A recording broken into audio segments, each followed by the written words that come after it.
quando a gente fala de elementos construtivos fundamentais de uma máquina de fluxo, a gente geralmente está falando no rotor e no sistema diretor. Tá? Geralmente, os componentes aí mais representativos numa máquina de fluxo, essenciais para o funcionamento de uma máquina de fluxo, é o rotor e o sistema diretor. Então, basicamente, o rotor é o coração da máquina de fluxo, né? É o componente principal lá da máquina de fluxo. Ele, basicamente, é o dispositivo que vai pegar a energia do fluido e converter parte dessa energia do fluido em trabalho, ou o contrário, transformar um trabalho mecânico, em energia do fluido, para, por exemplo, aumentar a pressão do fluido. Beleza? Então, basicamente, é isso que o rotor é responsável. Tá? Ele, de forma geral, ele é constituído aí por uma certa quantidade de pás, tá? O formato da pá, as angulações da pá vão depender muito de qual que é o objetivo ali do sistema. A gente vai um pouco mais para frente, quando a gente for trabalhar na unidade 3, que é escoamento do rotor, a gente vai entender a influência das angulações da pá, tá? Mas, de forma geral, aí o rotor é o componente ali principal, tá? Ele que vai fazer essa transformação de energia de fluido em trabalho ou o contrário. Tá? A gente também tem como componente bastante importante, tá? Na maioria das máquinas de fluxo, é o que a gente chama de sistema diretor. Basicamente, o sistema diretor ele tem a função lá de coletar o fluido e dirigir ele para um determinado caminho, tá? Então, se a gente pegar lá a turbina Pelton, né? Aqui está uma representação lá do sistema diretor, que vai direcionar o fluido para ele ser injetado, né? Vamos dizer assim, vai ser direcionado contra aquelas conchas que faziam parte lá do rotor da turbina Pelton, né? Então, aqui seria o meu sistema diretor, tá? Às vezes, ele também tem a função de recolher o fluido e fazer alguma transformação de energia. Então, aqui eu pego o exemplo, por exemplo, de uma bomba centrífuga, onde eu tenho um rotor, o fluido sai aqui pela periferia do rotor, vai para essa caixa espiral, que basicamente tem a função de aumentar a pressão do fluido. A gente tem aqui um aumento da área de seção transversal dessa caixa espiral. Quando eu aumento a área, a velocidade de escoamento diminui, né? E eu tenho uma transformação da energia cinética, que eu tive uma queda, né, da velocidade, né, em energia de pressão. Então, a gente discutiu isso daí um pouquinho na aula passada, né? Eu posso utilizar esse aumento de área para fazer uma conversão de energia cinética para energia de pressão, visto que em bombas, né, bombas hidráulicas, o que tu está mais interessado é na pressão, né? Tu precisa de fluido a alta pressão na saída da bomba para essa energia de pressão ser utilizada para vencer toda a perda de carga que tu vai ter ao longo do teu sistema.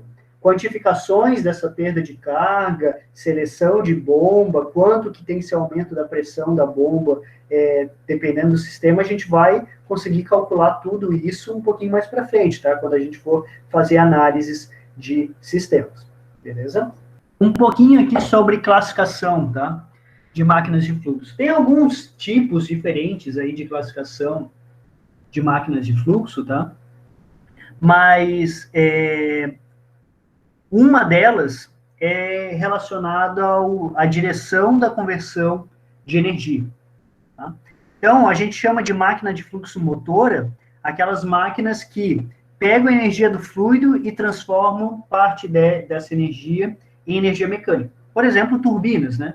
Turbinas estão pegando energia de um fluido, por exemplo, uma turbina hidráulica, pega energia de água que está acumulada lá no reservatório, numa barragem, e utiliza essa parte dessa energia para acionar lá o rotor da turbina e, consequentemente, gerar energia mecânica. Turbinas eólicas pegam a energia cinética dos ventos para converter uma parcela dessa energia cinética em energia mecânica. Então, exemplos aí de máquinas de fluxo motora.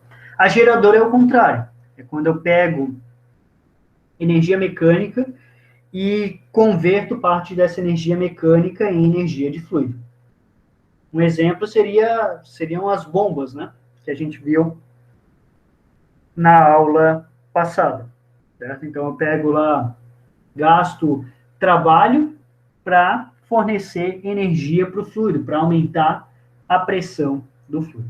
Tá? Então, as duas nomenclaturas aí relacionadas à classificação, segundo a direção da conversão da energia. Coloco aqui mais para vocês, se vocês em algum momento virem essa nomenclatura, vocês conseguirem diferenciar, tá?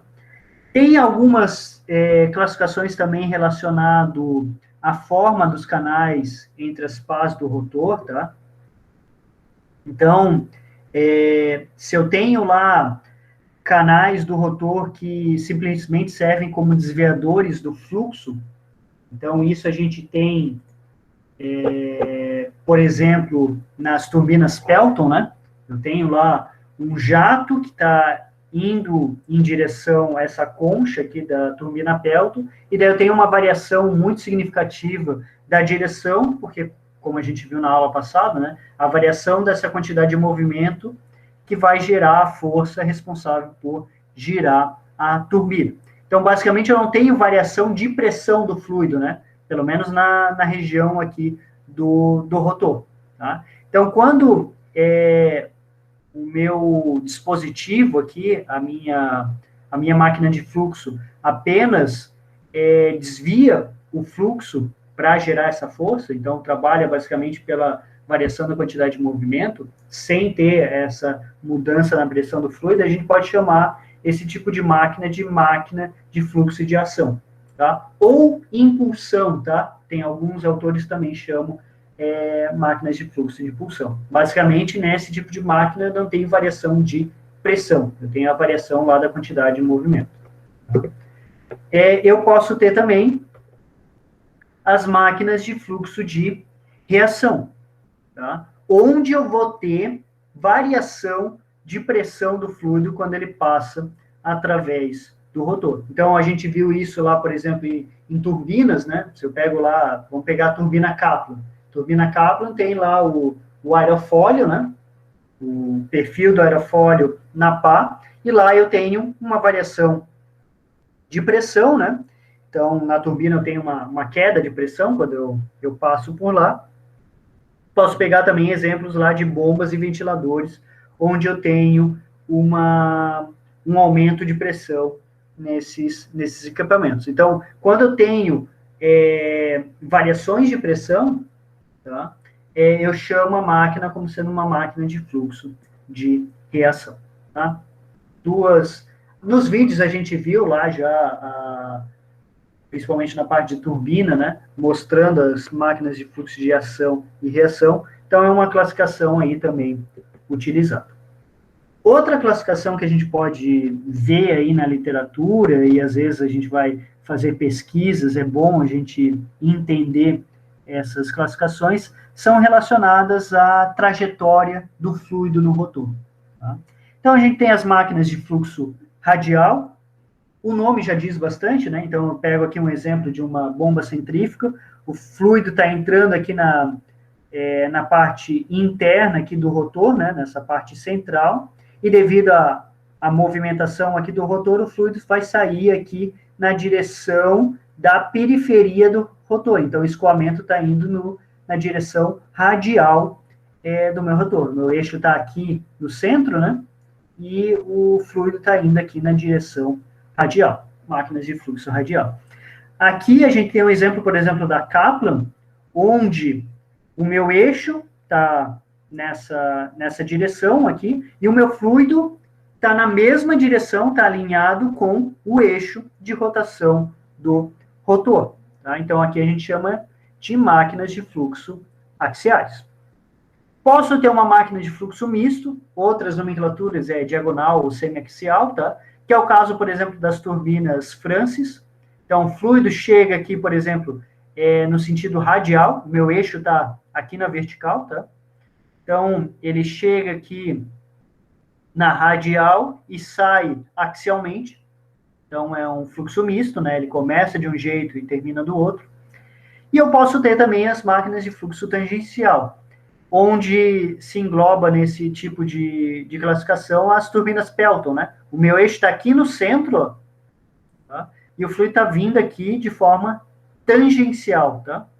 Então, tangencial ao meu rotor. O meu eixo está aqui, o fluido está vindo de tangencial.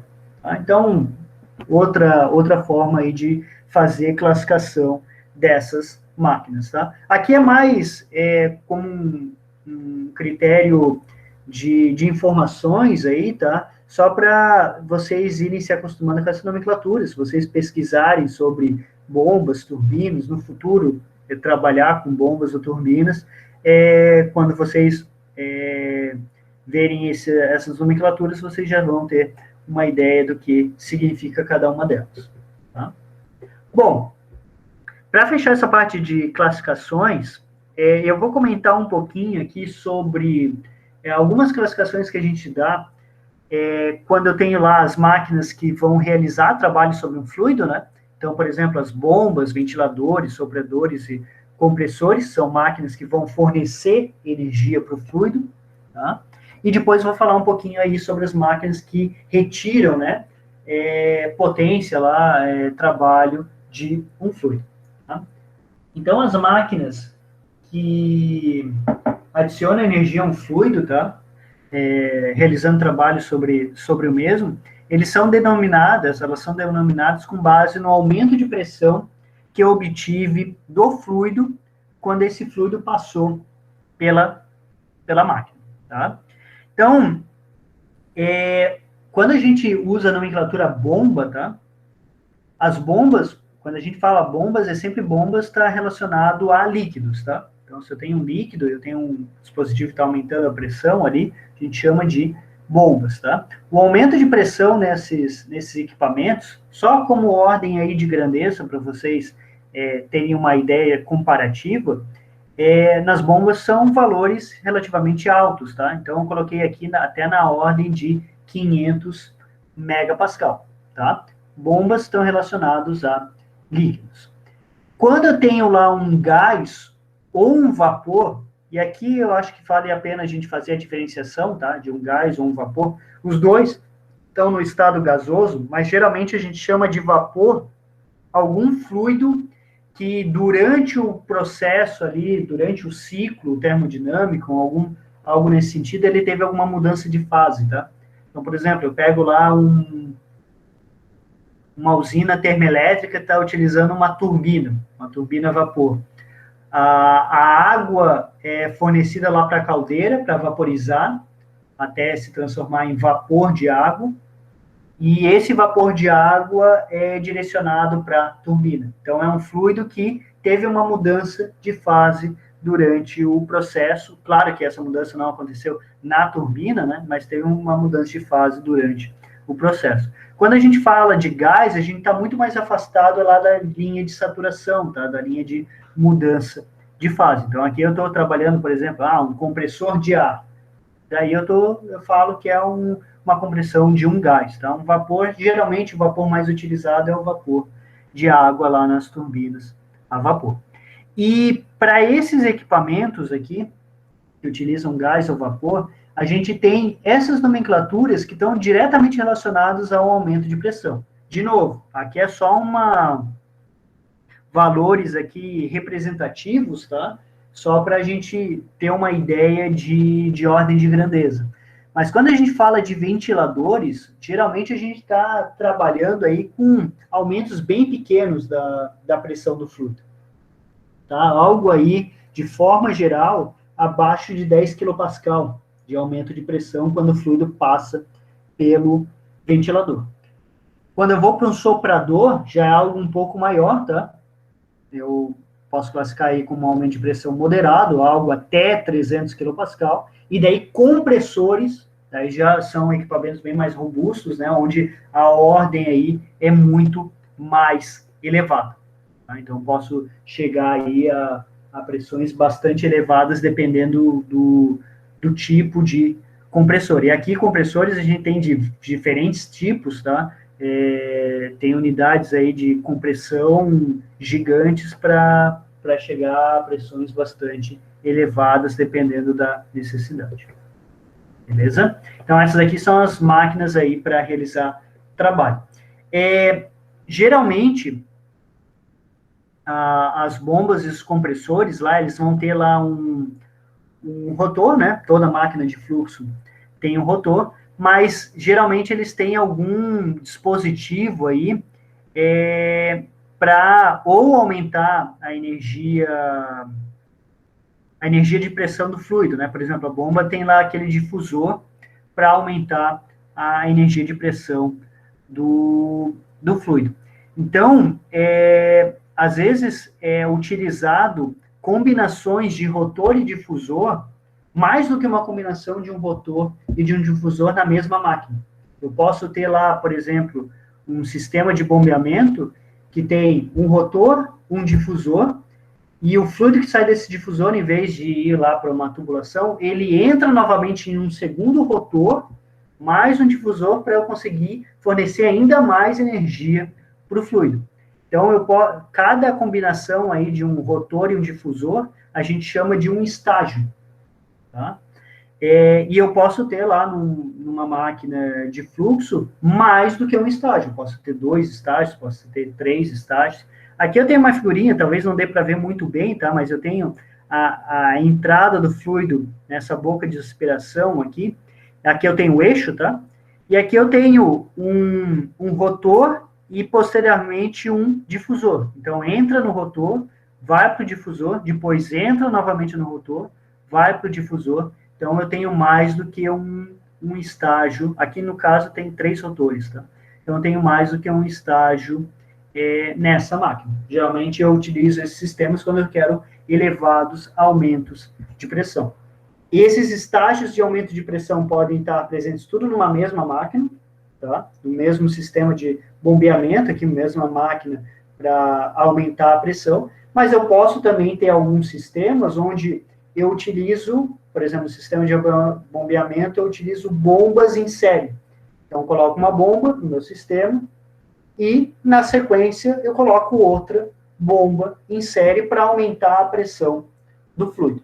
Tá? A gente vai entender um pouquinho sobre essas associações de bombas em série em paralelo e quantificar isso um pouco mais para frente, tá? Mais na segunda parte da nossa disciplina. Mas é uma solução que a gente pode utilizar também para fazer aumentos de pressão. Se eu quiser aumentar a pressão, geralmente eu coloco essas bombas em série, ou aumento de vazão, daí eu coloco essas bombas em paralelo. Em relação às turbinas, né, que são as máquinas aí para extrair trabalho de um fluido, geralmente a gente classifica de acordo com o fluido que está escoando, tá? Então, nas turbinas hidráulicas, o nome aqui já diz que eu estou trabalhando com um líquido, né? Então, geralmente nessas turbinas a gente está trabalhando com líquido, e os líquidos geralmente a gente considera eles como fluidos incompressíveis. O que é um fluido incompressível? É aquele onde a massa específica não tem variação significativa.